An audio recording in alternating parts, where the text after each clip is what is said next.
Overconsumption has finally met its match, and it took a TikTok trend to do it. Hi guys, it's me, Raylan, and of course, I'm talking about the Pan Project. The Pan Project is perhaps maybe the best counter trend to the normalization of overconsumption in the media, especially when it comes to beauty products. I can say that I am no saint when it comes to the overconsumption of makeup. Become pretty normalized to basically own as many products as you can. I do try to be mindful of my purchases. Definitely can say that I have fallen into the trap of overconsumption numerous times.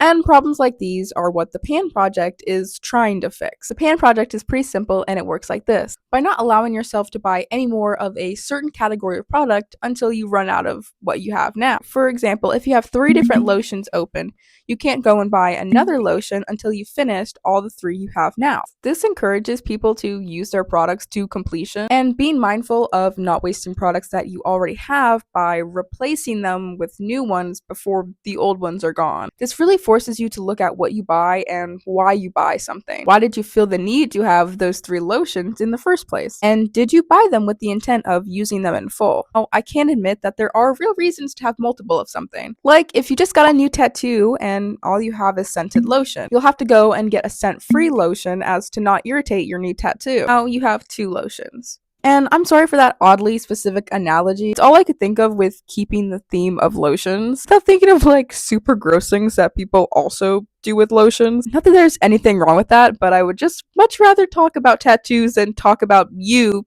shaking hands with the milkman. Also, yes, I did look up a bunch of euphemisms for that to find the best one that I could. Can I just say that, like, if you're looking for a good chuckle, people are really funny and really clever, like, when it comes to that. Reddit did end up having some of the better ones, I will say. Okay, now back on topic to overconsumption, which is a wild statement. Problem doesn't come. Did you see what I did there? Okay, I'll stop being bad now. I just think that I'm really funny. The problem isn't owning multiple of something, but owning an excessive amount of something. Like having 6 lotions. Going to take you a long time to get through all 6, not to mention if you buy some in that time. If you didn't finish the 6 you had before and still bought more, do you realistically think that you will ever finish any of that lotion? With the rise of platforms such as Instagram, TikTok, YouTube, and Pinterest, we are force-fed content every day that romanticizes this form of overconsumption. Whether we realize it or not, we have this constant need for the next best thing. That could mean anything, but to keep this simple, we're going to be talking about beauty products. If you're in any kind of beauty community space, you will quickly realize that we tend to latch on to new products every week or so. That could have to do with launches or a bunch of influencers being sponsored by a certain brand. Regardless, there will always be the latest or greatest must-try for makeup. And when your For You page is constantly feeding you the same regurgitated garbage that this product is so great, eventually you will get curious and want to try it, which could lead you to making a purchase. The problem arises when we jump from product to product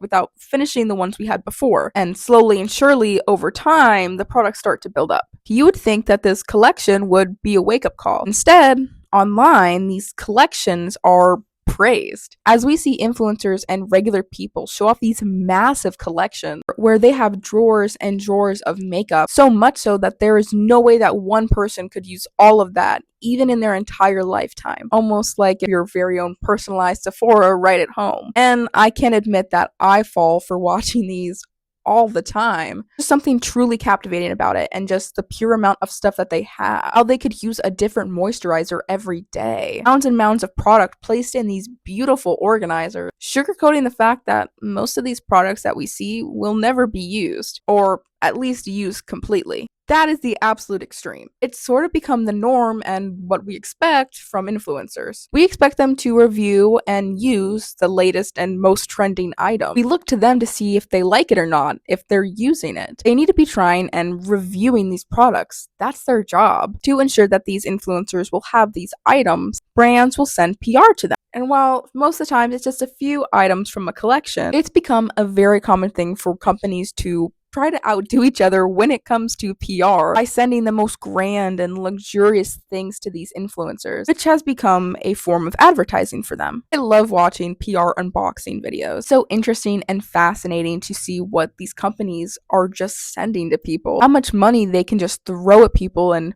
hope that they're mentioned in a little video. And I know that they use these as tax write-offs. So obviously it's something that they do a lot. It's just something that is almost impossible to wrap your mind around. When a company sends an almost obnoxious PR gift, they know exactly what they're doing. Like when Tarte sent a bunch of creators a purple iPad with their latest product launch. When they do something like this, they know it's going to spark controversy, with people saying how ridiculous this is, and on the other hand, people being envious that these people just got a free iPad. It gets people talking about them.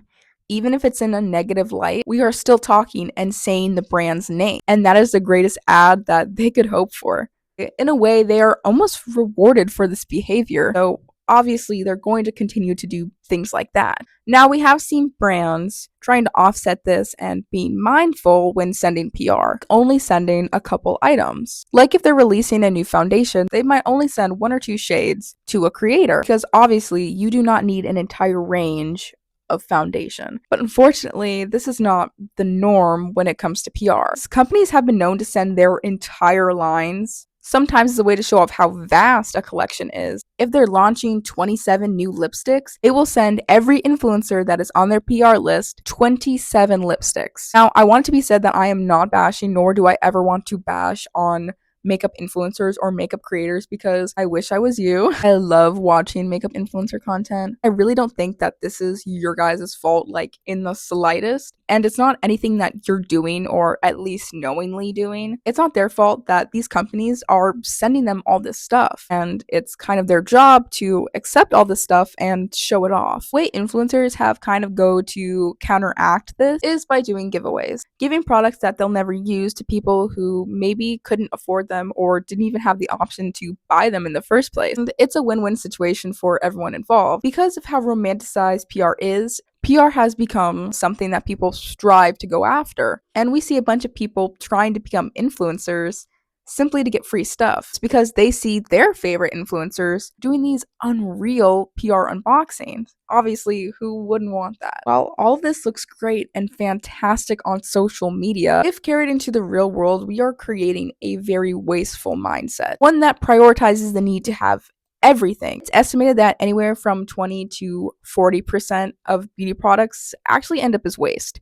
And the packaging alone is enough for concern, because obviously makeup needs to be held in something, and the cheapest thing is plastic. I'm sure you've heard this a million times, and it's been drilled in you that plastic is not biodegradable. Therefore, we do need to be mindful of our plastic consumption. I honestly could talk about pollution and the impact the beauty industry has on the environment, so I'll spare you the gross details. Just know that it's a lot, and that we do need to be more mindful of everything and anything we do, from what we put into the makeup to what we use to package the makeup. Now, I just found out about this, and God knows that I'm not sponsored. This is coming straight from me because I think that this just goes so well with what we're talking about, especially if you are going to participate in the Pan Project and want to help a little more for the environment. And that is that Ulta has a beauty drop-off box. This allows you to drop off your old and empty containers so they can be recycled. So your old makeup containers don't end up in the trash. Supposedly, all you have to do is make sure that the container itself is cleaned, you've checked the guidelines that it can be recycled,